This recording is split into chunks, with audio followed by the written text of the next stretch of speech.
Hello everybody, I am a huge fan of Red Dragon Archfiend. It's my favourite deck of all time. It is so good. I mean, good is debatable, but it's fun. It's fun. It's one of my favourite decks to play. Jack Atlas from the 5Ds anime, you know, going fast, makes me feel alive.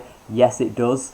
But I've been playtesting a lot, and I feel like I am approaching what is a really, really interesting, cool build. And so if anyone likes the deck, I think this is something that you definitely want to play around with. Mainly using a Spright blue package. I mean, you can also play another one. I forgot what the other one was. It red. That is the monster negate. The Spright package, especially with the level 2 extender in Assault Synchron, is really cool. It's a really cool addition to the deck, and it's so versatile. Sometimes you're struggling for level 4 extenders because cards like Red Rising Dragon say 1+ non-tuner monsters. You can summon out Spright Blue to any of your level 2 resonators, which is pretty much all of them. Then you can summon out Spright Carrot, and you can use it as a level 4. That's one way.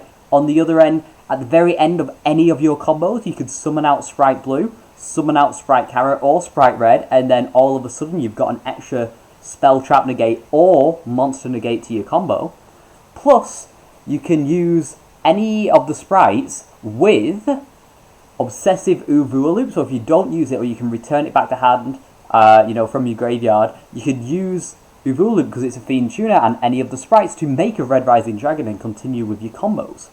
Plus, it allows for something quite funny. You can use any of your level 2 tuners and the Spright Blue to go into Phonon Pulse Dragon, the only Dark Dragon Synchro tuner, which you can then use with a level 6 to go for Black Winged Assault Dragon. Now, believe it or not, this actually can come up, especially in hands where you're really struggling to make a red Supernova Dragon. It actually can come up, you know, those all resonator kind of hands. It can be really, really handy. And so, yeah, let's just show off some combos. It's going to be combo tutorial. Let's go. Combo 1. I believe this is a 1-card combo. Crimson Gaia, just Crimson Gaia. Use that to grab the Soul Resonator. I believe this is the one that we're going to end on Red Supernova Dragon. So we're going to get Bone Archfiend. We're going to send the Crimson Gaia. We're going to summon the Bone Archfiend. We're going to send the Crimson Resonator, Red Rising Dragon, bring back the Crimson Resonator, and then Crimson Resonator's effect is going to summon a Soul and a Synchron Resonator. Go into the Red Supernova Dragon, bring back a Soul Resonator to hand for next turn. Simple 1-card combo. Now, this isn't my favourite version of the 1-card combo. There's another version of the 1-card combo. But before we continue with all these combos, I want to say, if there's any other deck lists, there are some other deck lists that are really, really interesting if you love Red Dragon Archfiend, like I do, and a lot of the places that I pulled these combos from and like edited them. I want to shout out 2 channels in particular, obviously both much bigger than mine. The Lithium 2300 Red Dragon Archfiend video is really, really good. It gives you a lot of insight, and it really helped me in structuring my combos. It showed me a lot of the stuff with Uvula Loop, and also a lot of the combos done by Supernix on their channel are really good as well. So I would recommend checking them out because you might not like my build, you might like some of their builds as well. Back to the combos. Combo 2, this is another 1-card combo off Crimson Gaia, except this time we're not going to go for the Supernova. We're going to try and get some other disruption in here. So it goes the exact same way. Add Soul Resonator, add Bone Archfiend, summon, send a Crimson Resonator, bring back the Crimson Resonator, and then you want to summon Vision Resonator and Synchron Resonator this time. We get to go into a Scar Red Dragon Archfiend, and then into an Abyss. And then we get the effect to bring back the Vision Resonator to hand, and use that, make a 10, and bring back that guy. Now, you could also go into a Bestial Dispater here, but I don't think it's very good, because you've got no banish cards to use, so you've got to rely on your opponent banishing something. I far prefer to go into the Scar Red Dragon Archfiend, because then you get the protection from card effect destruction with, what is it called? Soul Resonator in the graveyard. You can banish Soul Resonator to protect your cards since you control Red Dragon Archfiend, and Red Zone gets you a pop. So I prefer that. It's a bit more guaranteed disruption and protection over just going for a Dispater. Next combo, I can't actually remember which one this is. Oh yeah, this is a 2-card combo, Crimson Gaia and Bone Archfiend, if you happen to draw Bone Archfiend. But before I continue, this Bone Archfiend, because you're just going to summon, you're going to search a Wild Wind off this Soul Resonator here. So this you could just search Bone Archfiend instead. So instead of Bone Archfiend, this could also be a Wandering King Wild Wind or any level 4. So very similar kind of thing. We send Crimson Resonator, we go into a Red Rising, we bring back the Crimson Resonator, we affect the Crimson Resonator to summon 2 from the deck, and then we go into a Red Rising, we get the Vision Resonator effect, we get to reset the Soul Resonator to the field, and we grab Red Zone. We then go into the Supernova Dragon, we summon out Vision Resonator, and we go into the Scar Red. Now, you could also go into a Void Ogre Dragon here. But for Void Ogre Dragon, you need no cards in your hand. And in this combo, you're going to have another 3 cards in your hand, which you don't know if you can get rid of or not. Plus, Scar Red gives you a guaranteed pop with the Red Zone in case you can't get all the cards out of your hand. And also, Red... But the thing is, usually, I would always go for the Scar Red. However, the protection from card effects by the Soul Resonator in the graveyard won't matter as much, since Red Supernova Dragon does have card effects. Can't be destroyed by opponent's card effects. So that doesn't matter too much, but another very, very basic combo. Now we're going to start getting a bit spicier. We're going for combo 4. This is going to be the exact same thing, but again... if you prefer, some people will prefer not to end on Red Supernova Dragon, and so choosing not to end on Red Supernova Dragon ends on a lot more interruption, but you've got to weigh up your matchup. What do you think the opponent's playing? What's good in the format? What are people playing? Because in some games, Red Supernova Dragon can just win you the game on its own. And some games it can't. You just need those multiple forms of disruption. So this is a very different sequence here. We're grabbing the Vision Resonator back to hand. We're going into a Void Ogre Dragon. So here we end on, instead of last time, a Supernova and maybe a Void Ogre Dragon so negate. We are now ending on a Spell Trap negate, an Omni negate, and a pop and protection from card effects, which is a bit more important now that iCards can be destroyed by card effects. So this is good. Well, quite frankly, this is good. I prefer this kind of board generally, because if you're relying your whole board on a Red Supernova Dragon, it only takes 1 Kaiju, it only takes 1 Imperm. 1 Kaiju or 1 Imperm on this field isn't going to get to auto. You're going to have another 2 interruptions to go. So that feels a lot better to me. Yeah, now we're getting onto the really spicy stuff. This is the bread and butter combo. Crimson Resonator plus Bone Archfiend. Let's go. So we go into a Red Rising Dragon. We bring back the Crimson Resonator. We bring out a Soul Resonator and a Vision Resonator. Soul Resonator grabs a Synchron Resonator to hand, and then we go into the Hot Red Dragon Archfiend Abyss, and then into Dispater. Then we summon out the Bone Archfiend, we target the Vision Resonator, send an Obsessive Uvualoop to the graveyard, Red Rising Dragon brings back the Synchron Resonator, and then Uvualoop brings itself out by banishing 1 from graveyard to add its hand, and then banishing 1 from graveyard to summon it. We go straight into the Red Supernova, we get Vision Resonator back, and we have not used its summon effect yet.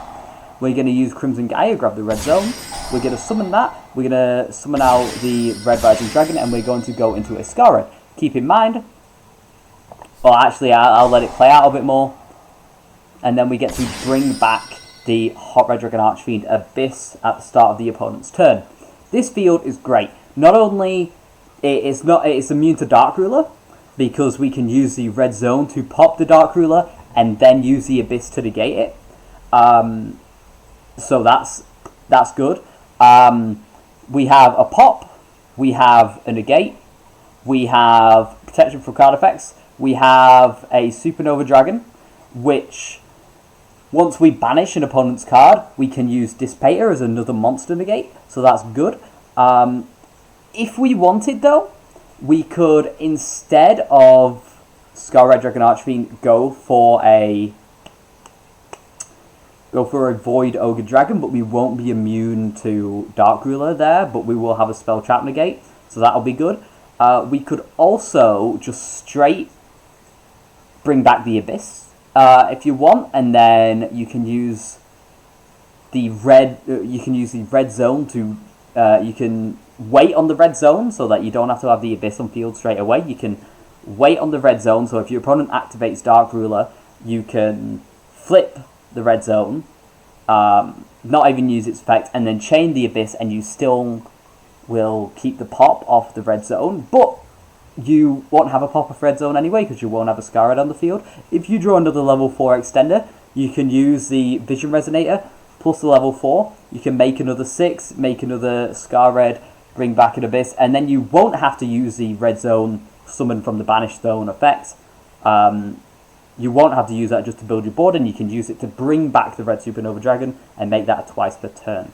So there's a lot of options, there's a lot of sort of individual expression you can do with these combos.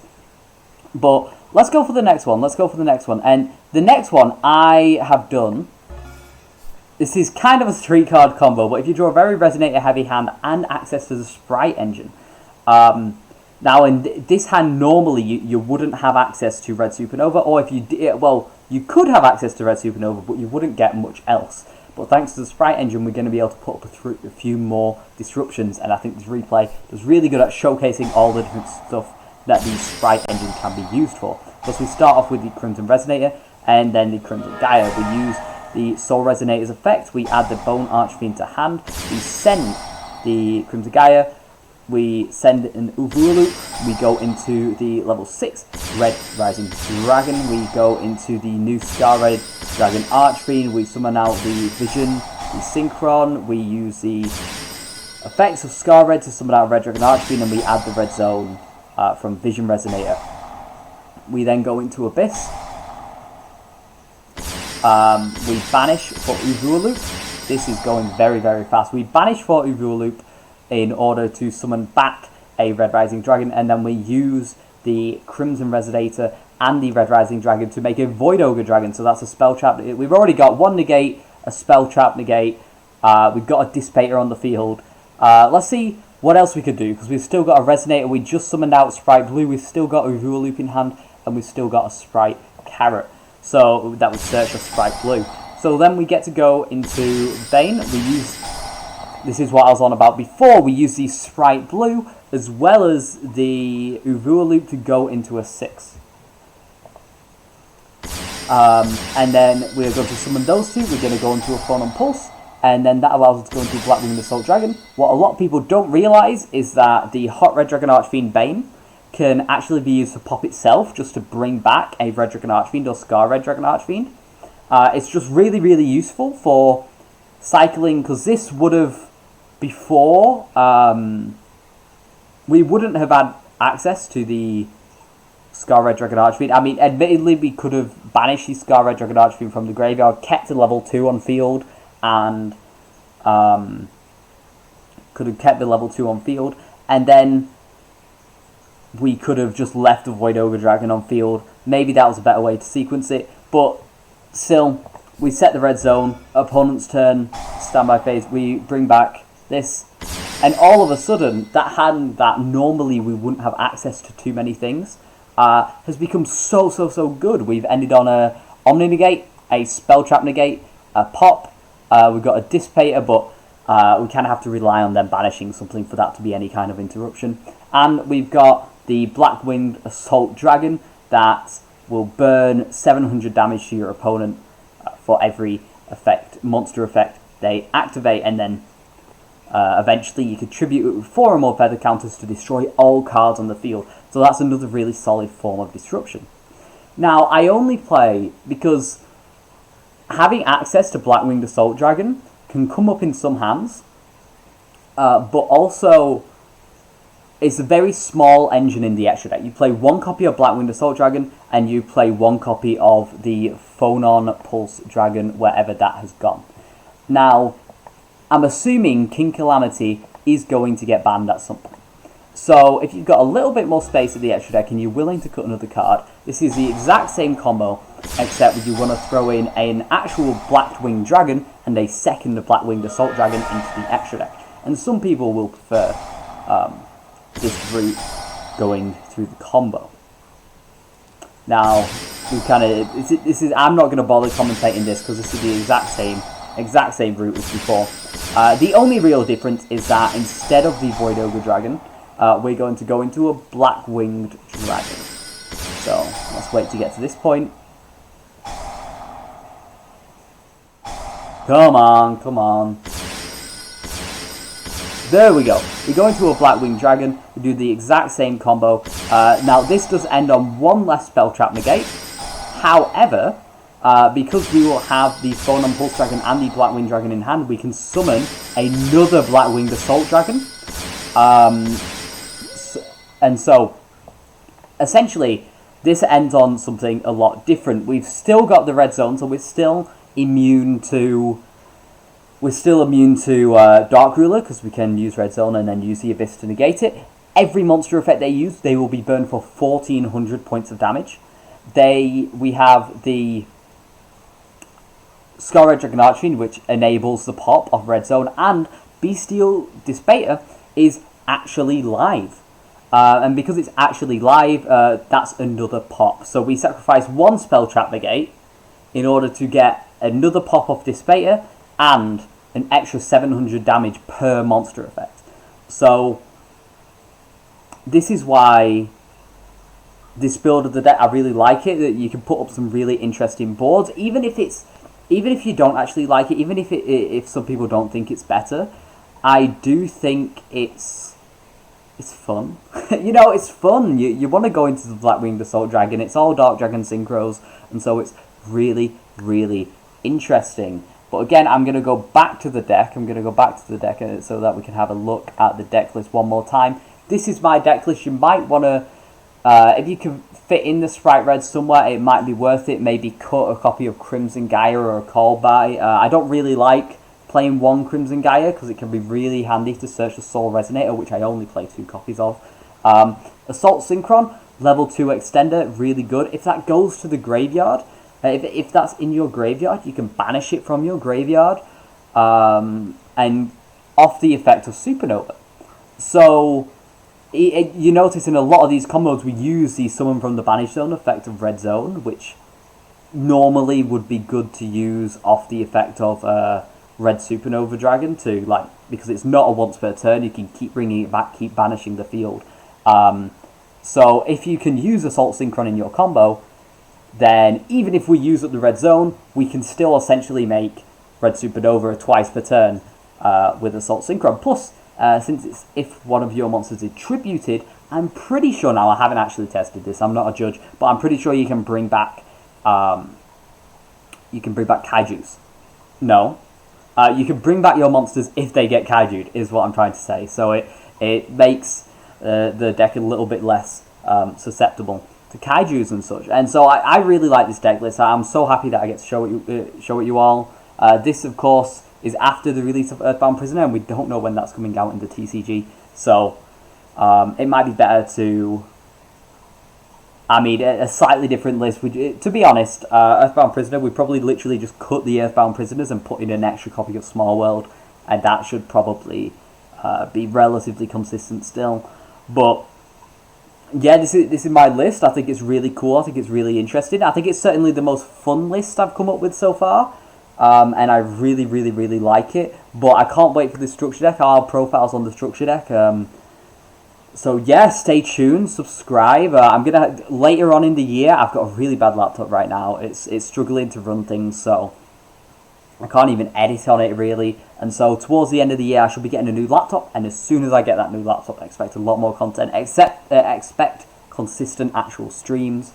Expect all that stuff. So stay tuned. Remember to like, comment, subscribe, do all that. If you've got a suggestion, please say it. I've been scouring for every engine I can possibly play in this, and so if you've got a suggestion of maybe ways to change up ratios, please tell me. I want to create the best possible version of this deck. But thank you so much for watching. Like, comment, subscribe, everything.